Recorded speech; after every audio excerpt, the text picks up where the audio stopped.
Hey, so we're going to break this last lecture up with the end of the Cold War in several little parts so that you can kind of manage it on today. So there's going to be some questions, there's going to be some things to deal with, and then we'll finish up with a couple assessments. Let's go ahead and get started. So we're going to be looking at the end of the Cold War from 1985 to 1991. We're going to merge all of your last three readings into this one. So you need to maybe be a little bit more active with your power map. But let's go ahead and get started. I do like this image. You have a ton of things here. You have the Soviet flag, you have Ronald Reagan, you have missiles, you have Boris Yeltsin, you have the forefront, that's Gorbachev with that hat on, and there's people behind him, popular resurrections. So let's go ahead and jump, right? So when we look at going into this, we already know the Soviet Union was crumbling. We know that no experimentation really paralyzed the development of the Soviet Union. And as a historian, I believe that is the most significant reason why the Soviet Union collapsed in 1991. Now, if we kind of look at it, like, oh, Gorbachev is the one that managed it, of course. But the long-term causes, there's nothing Gorbachev could have done to prevent this. So that's going to be my intro. I hope that makes sense. So now we're going to jump to 1985. The last hardliner, Zhernoko, dies in 1985, and Gorbachev becomes the first real reformer to oversee the Soviet Union since Khrushchev. And unfortunately, all the hardliners' fears come true, but I don't think it's as much about Gorbachev as it is the state of the Soviet Union. So right now, you better make sure you know what new thinking is. Gorbachev's new thinking, that's what he announced in 1985 and 86. He said, this new thinking, this is not the old Soviet Union. This is new. I do want to make sure you understand, Gorbachev is not a Democrat. He does some reforms, but it's really in hopes to secure the communist dictatorship, because he did not believe, and still does not believe, that democracy is the way to best fulfill people's needs. Well, the new thinking has two cool Russian words. The first one is perestroika. Oh, Gorbachev had hoped that this would ease tensions in the United States as he called for a new détente. And the two parts of it, we see perestroika. If all you did is write down restructuring, bless your heart, you don't know anything about it. But in the paragraph, what I hope you know is perestroika is the restructuring of the Soviet economy.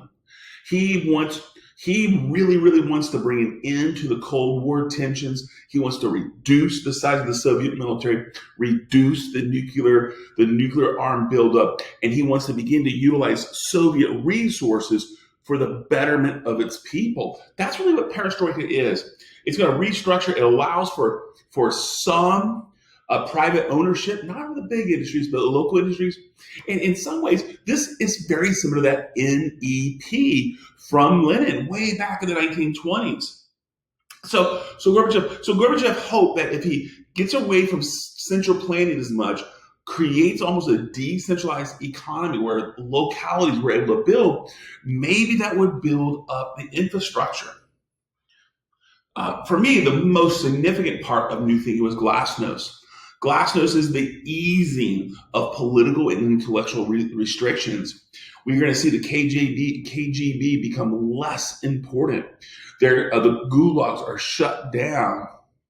Pravda, which is a Soviet newspaper, begins to print stories about corruption and conflict within the Communist Party. Gorbachev is hoping that this accountability for the Communist Party and transparency will make people more aware and more comfortable with the rule. Gorbachev hoped that these two things would help relieve the workers and strengthen his power as Soviet dictator. Once again, I will tell you, Gorbachev most likely would say he represents the general will of the Soviet people, that he is the benevolent dictator that's going to lead to the new world. And I do see Gorbachev as a pretty brave soul here, because he knows either this is going to work out and he's going to be a hero, or everything's going to collapse.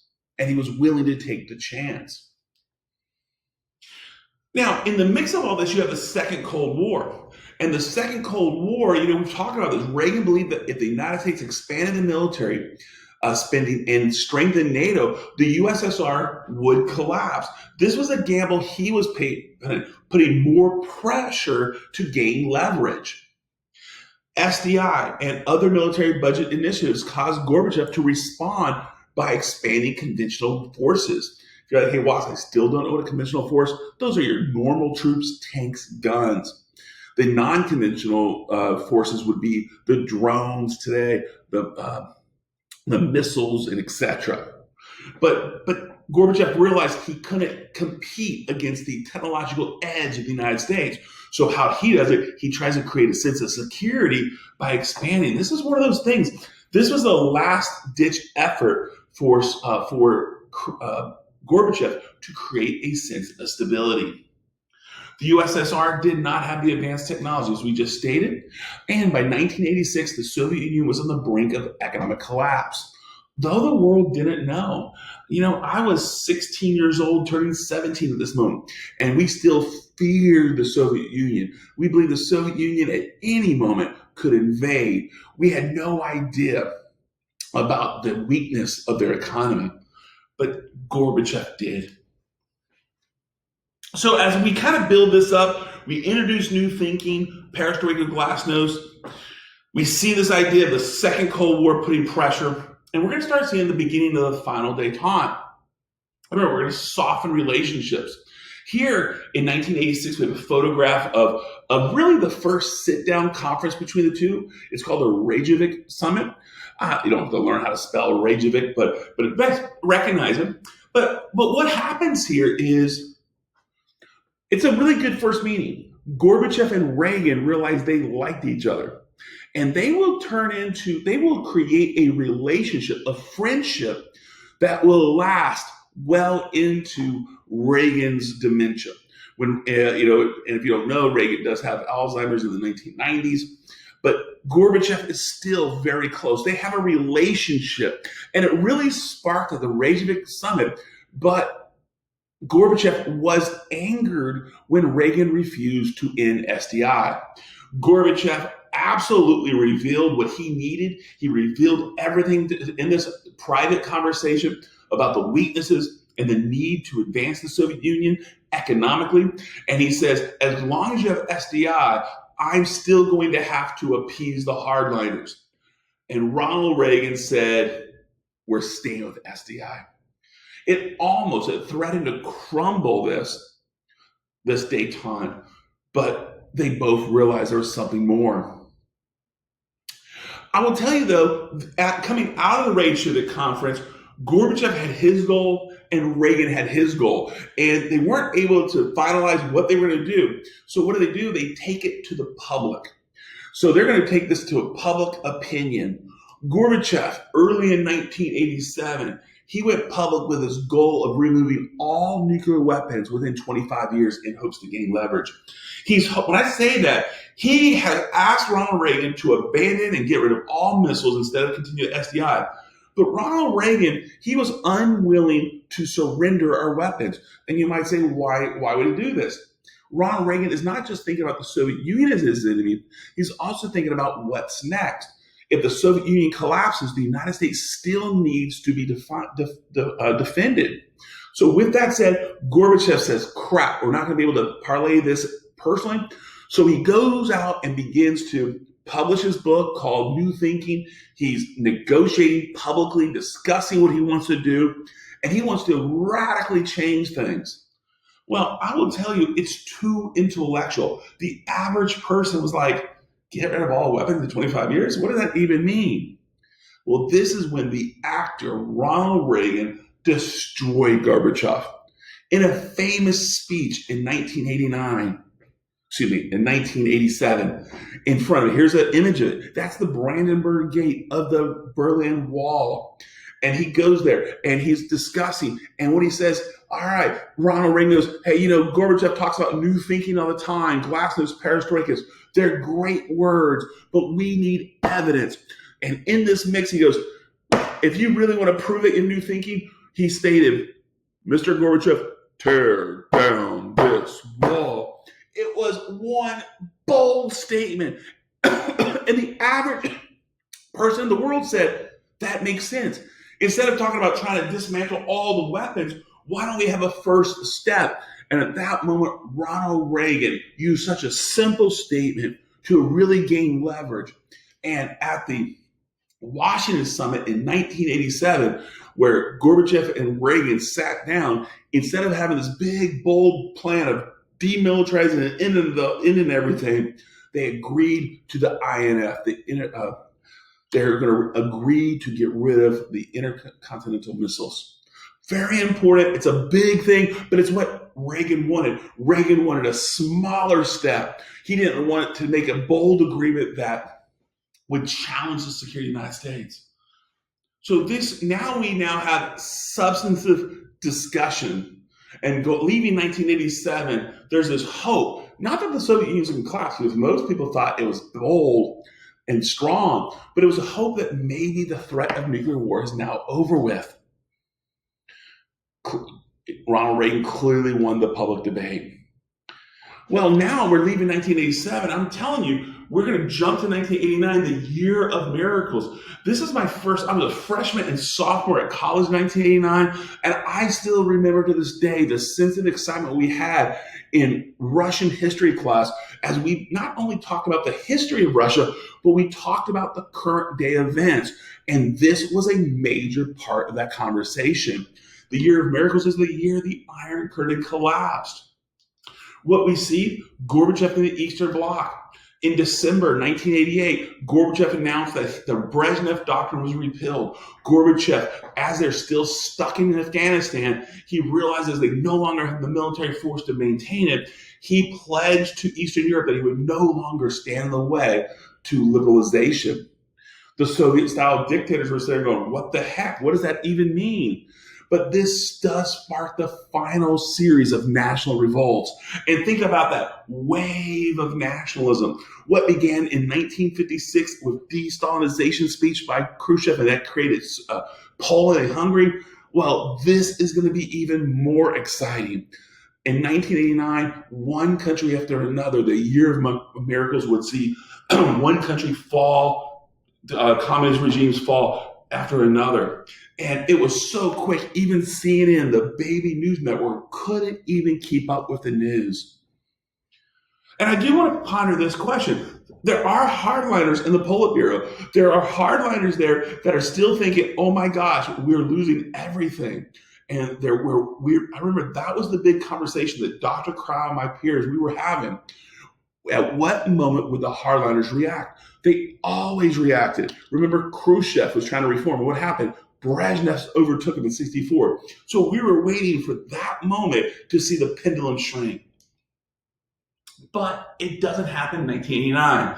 And what I'm going to do, I'm going to run some over here. December 1988 in Poland, Lech Walesa. He is the one that steps out. Remember, he got arrested earlier. He's free now, and he's leading Solidarity. And he challenged the Soviet-style dictatorship in Poland.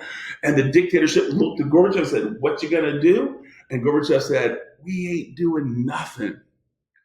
So in the face of revolution, the Soviet-style dictatorship gave up. And over the next year, there's going to be a transition. Solidarity, they have these roundtable conversations in which Lech Walesa and other Solidarity leaders parlay with the communists to sculpt a new constitution that will be based on democratic principles. So the reaction, nothing. And the result is by January 1990, Lech Walesa will become the first president. Poland leaves the Iron Curtain without any reaction. Hungary, at the same time, middle 1989, the dictator had a very romantic statement, and he out of nowhere, he talked about Imre Nagy as a hero. And once he said this in public, and thousands of people were in front of him, he said, Nagy is a hero. We will celebrate him today. We are going to lead a revolution. Hungary, communism left. Czechoslovakia, we have Václav Havel. We call this the Velvet Revolution. The term Velvet Revolution is a peaceful revolution. And over here to the right, you actually see the People's Uprising. This is in Prague. They go into Prague. Remember this, we're only 21 years we're only 21 years away from Prague Spring. People still remember the Brezhnev Doctrine. It is now gone, and Havel challenges the Czechoslovakian Soviet-style leadership. And once again, once the dictatorship realized no one was coming to defend them, they laid down their arms. And Václav Havel and the Velvet Revolution transformed Czechoslovakia into a democracy. I have this thing called the Civic Forum here. The Civic Forum, the Czechs and Slovaks attempted to unite themselves in this political party called the Civic Forum. But as you power mapped, I really hope you noticed in the aftermath of all this, in 1993, Czechoslovakia is going to divide the Czechs and Slovaks, two different national groups. As that wave of nationalism really challenged them, they realized it would be better for them to be separated. But still, a year of miracles. 1989, we're now going to look at East Germany and East Berlin. We're talking about chaos, right? We saw the Berlin crisis of 48, the Berlin crisis of 58, the Berlin Wall of 61, and we know that East Germany is one communist son of a gun. Honecker continued to repress his people, utilize the Stasi to arrest people. People were still being shot dead who were trying to escape, crossing over the Berlin Wall. And then out of nowhere, when Czechoslovakia collapsed, a large group of East Germans began to migrate.